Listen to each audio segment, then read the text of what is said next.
balance, and love. My name is Brother Rodney, and I would like to welcome you to my Mindful Meditation Monday.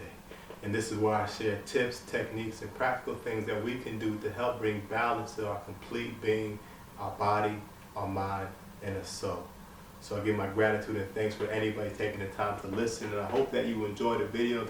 And if you do enjoy the video, I'll ask that you give it a like if you don't mind, share it on your social media and give me a little comment and let me hear your thoughts, see how we can connect and kick it. I believe 1 in 100 person watching this videos, my job is done. And I'm doing this to help myself evolve and grow and also connect with those around me. So for today's focus, we're focusing on Halloween.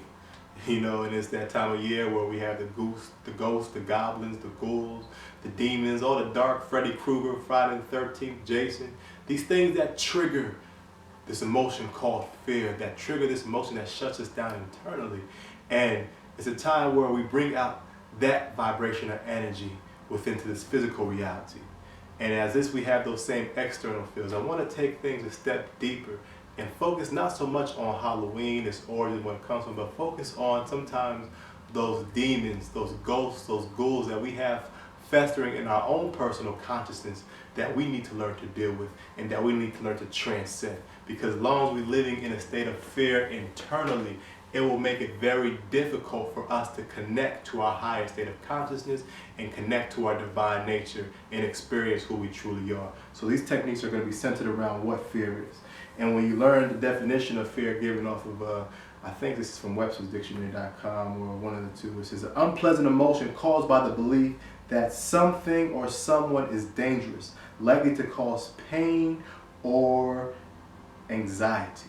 So when you start to realize someone or something, and yes, I always know that we live in this physical reality, but in order for us to experience the fear, it's not what happens externally, it's how we internalize that external experience, meaning by what I see out here, what is in my personal mindset that allows me to react to whatever I'm seeing and stimulus. Because I could be in the dark and be scared for my life.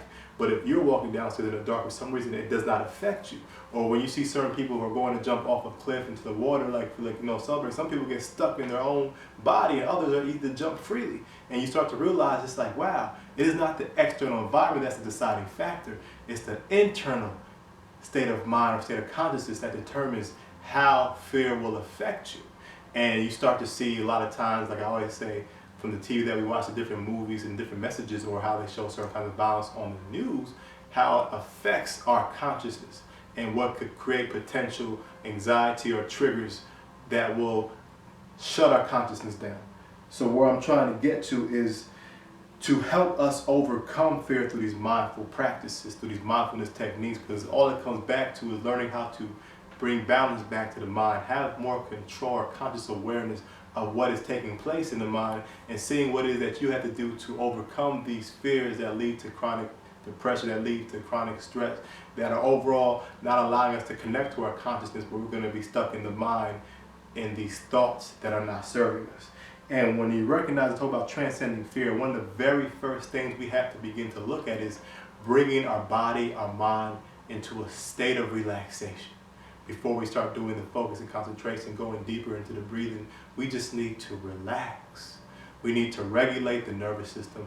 We need to be able to shut off that fight or flight response and begin to produce the chemicals that are going to bring that peace, that joy, that calmness, regulating our nervous system, inducing that parasympathetic response, allowing us just to be able to just be at peace, and we do that by just doing some slow, soft, conscious breathing, and it's doing some gentle techniques I'm going to explain deeper. But that is the very first step of transcending fear. And once you have the body in a state of relaxation, then you can start to see what's going on inside of you. You can begin to watch the thoughts, because when the mind's in a state of anger, it's so difficult to let the mind be steady to see what's happening. And when you're in a state of fear, it only picks up the amplification because you have no idea how to control these thought patterns, that it just gets you to a point where you're almost hyperventilating or having a reactive moment. So something I want to describe real quick that relates to fear is what we call a negative bias. Okay, these are thought patterns that no matter how much good you experience, the bad will always stick a whole lot more. And it's like, for some reason, we are programmed at a deep subconscious level to give more attention to the negativity than the positivity. And you can say, oh, because we had to survive, we always had to be on edge, and over the millions of years of our ancestors developing and becoming more, evolving, becoming more conscious, that we always had to be on guard to threats. We always had to be on guard for animals attacking us. And I do kind of believe that I hear stories about people back in Kenya or Africa where they could walk with the animals and the beasts because they had so much peace radiating from the heart that the animals sensed that vibration. And you could test this out sometimes when you're around babies or dogs or animals and you really fill your heart with joy, and you'll see how that dog will respond. You'll see how that baby will feel. And if you could trigger that negative energy of anger or see someone angry, you'll see how that dog feels because they can feel that energy. So I'm not going to say that's the true cause of it, but I do think there's a reason why, for some reason, negativity is always stuck into our mind more than anything else. And if we constantly stick to these negative thought patterns, some of that may have happened in the past, you know, ex-girlfriend, relationship, bad grade, fired from a job, traumatic event. It may leave our mind stuck in this constant pattern of fear, of stress, which internalized is not going to allow our mind to be relaxed, our body to be clear, and allowing us to connect to, again, our highest state of awareness. So in order for us to transcend this negative bias, we have to, again, relax. Then we have to begin to see what's inside of our mind. And then we have to just take a step back from this whole entire process of our thinking and just take a moment just to watch and observe and start to see what is inside of me. Because ultimately, in the beginning, to transcend fear, we're not trying to shut our mind down. We're not even trying to change our thinking. We're just trying to see what exactly are we thinking. And then as we begin to sift through that, we begin to question, okay, this is what I'm thinking at this moment in time. How did this get here?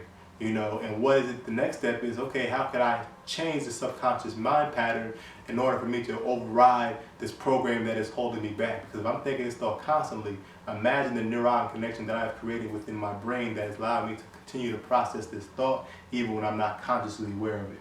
So when I talk about stepping back, in order for us to evolve past these patterns of thinking, you can look at it almost as if you were trying to watch TV where you had your whole entire face in front of the screen and you're trying to tell your friends that I have no idea what's going on. This is just too much.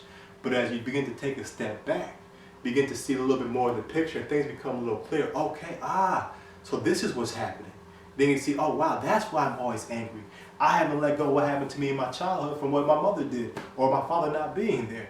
Or, you know, you keep thinking about the future, about what kind of life you have, and you keep getting beat up about yourself when things aren't happening in the plan. You gotta realize that, man, I gotta just take a step back and let me come into this moment. Let me come into this present moment, the only moment that I ever have, and see what is it I can do right now after seeing what's in my mind to change my present personal internal state of well-being. And that is the most important aspect, is to take a step back. And when you take a step back, you get more knowledge and wisdom about choosing wisely about what is the next step in order for me to continue to maintain this harmony and to accomplish the task that I'm setting out for myself to do. You know, one thing is it helps you overcome self-limiting beliefs. Some of you will start seeing that the thoughts that you have created within your mind are the only reason why that's holding yourself back. No one is greater than you or less than you. It's all about how well you have trained and connected to your consciousness and ability to use it in this physical reality.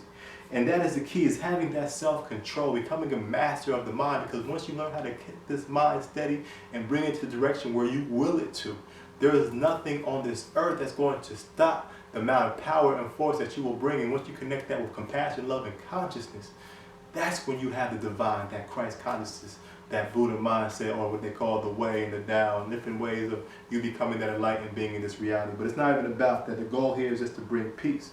So in this next video, if you want to check the part 2, it's going to be a simple technique that you can utilize to help guide you take a step back, help bring you to that state of relaxation, and give you the basic foundation needed to transcend and overcome what they label fear. Because ultimately the goal here in mindfulness is to become more aware of the present moment with acceptance and compassion, and then taking that step into meditation where you're emptying the mind within to the point where there's nothing left in the mind, and then you begin to see the true reflection of who you truly are. And that, my friend, is something beautiful. And that is the essence of everything. So I hope you enjoyed. If you liked the video, give it a like. If you want to check out the technique, check out part 2 of this video. It'll be posted up in a minute. And give it a try and see how it affects you upon your journey. Wholeness, balance, and love. And have a beautiful day.